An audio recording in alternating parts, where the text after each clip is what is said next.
Before we get started, I wanted to let you guys know that it is November. You may have already known that if you looked at a calendar or your phone or something, but what you maybe didn't know is that for 2 weeks only, starting yesterday, Hit with Wrench is selling its alternative Christmas sweaters. This year, with the help of you guys on Twitter, we picked 3 designs. We've got T-Rexmas, which we stocked last year, and 2 designs that we've never stocked before, Santa Kong and Santa Abduction. They are as amazing as they sound. They are snug, they are comfy, and they're weird. It's become a bit of a tradition ever since the classic ducky sweater days that we stock Christmas sweaters in November. Unfortunately, we can't do it all year round because it takes a lot of work. But we like to make them available for a few weeks in the run-up to Christmas so that the people who want them or want to buy them as gifts can get them before Christmas Day. All 3 designs are available now. I'll put a link in the description. And although now the 50% sale is officially over, we've still got huge reductions on almost everything on the store for the rest of the year. Make sure you place your orders soon, especially if you live outside the UK, so that you can get your orders in time for Christmas. Okay, so,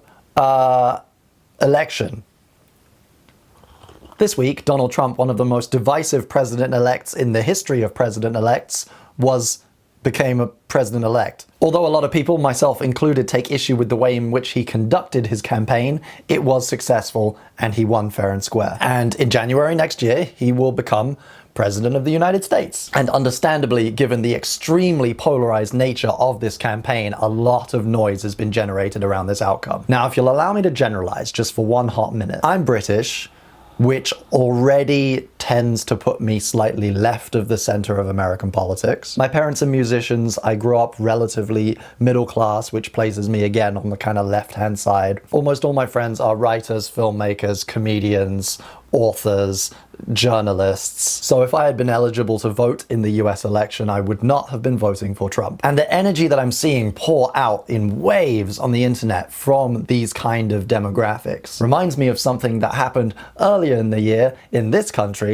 that we gave the cute nickname Brexit. In the days leading up to the EU referendum, I knew inside me that it was impossible we would vote to leave. And in the days leading up to the US election, I saw a lot of my American friends believing, knowing in their heart of hearts that Trump was not going to win. And in the days following the referendum, I and a lot of other people experienced these waves of intense emotion, feelings of anger, of frustration, of being abandoned or not represented, understandably. Because when you believe that something is so certain and that you would have to be mad to be on the other side of it, when that bubble bursts, you're forced to reassess what you thought you knew. It can make you feel stupid. It can make you feel selfish. It can make you angry at yourself that you didn't do more, or that you didn't speak up, or that you didn't see the way things were going. Or maybe it makes you doubt yourself. If millions of people saw the merit in this decision,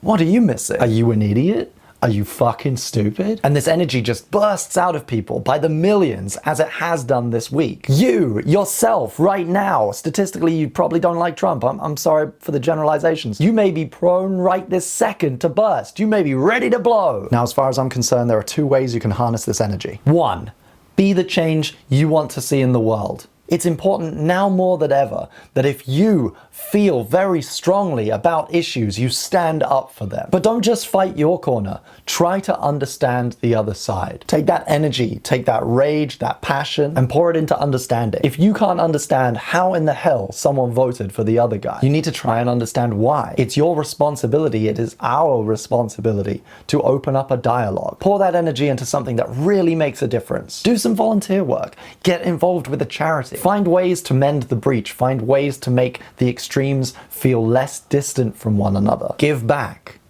Be peaceful and open your hearts. Or 2, just do you. If you feel like you're not being represented, then these things are inevitable, right? So don't get so emotional, don't get so invested in it if it's not gonna go your way anyway. You just do you. You just fix you. You go out there, you get your money. Go out and get rich. Make that money, stack that bread. Because if you're rich, the rules don't apply to you. So all this stuff that you're getting worked up about, you're getting like worried about, it won't affect you because you'll be rich. Because you went out there and you just did you, okay? Make money however you can, however you can, however you can, okay? And just keep it, and just learn to like keep it and hoard it, right? Read personal development books, personal finance books, okay? Learn about saving and not spending on frivolous things, okay? Don't fall into that trap, right? Okay? Don't fall into the consumerist trap, okay? You don't need more than one pair of shoes. You don't need more than like 3 or 4 outfits, okay? You don't need a new iPhone every year, every 6 months, okay? Hoard that money, keep that money, because you know what? Apple aren't fucking playing by the rules. Why should you? You know why they're not playing by the rules? You know how they can get away with not playing by the rules is because they have money and you don't. Okay, so go get the money. Go get the money. Get the money now. Build your little fortress. Fuck all of them. Pour that energy that you've got, pour that fucking disdain and that hatred and that anger for the way things are, you pour that into making money. You pour that into doing you. You pour that into building your fucking castle. Okay? Then, right then, nothing else matters. And the left can do their stuff and the right can do their stuff and it won't matter to you because ding, ding, ding, you're rich. You figured it out. Or, you know, somewhere in between maybe. Oh God, I'm still sick.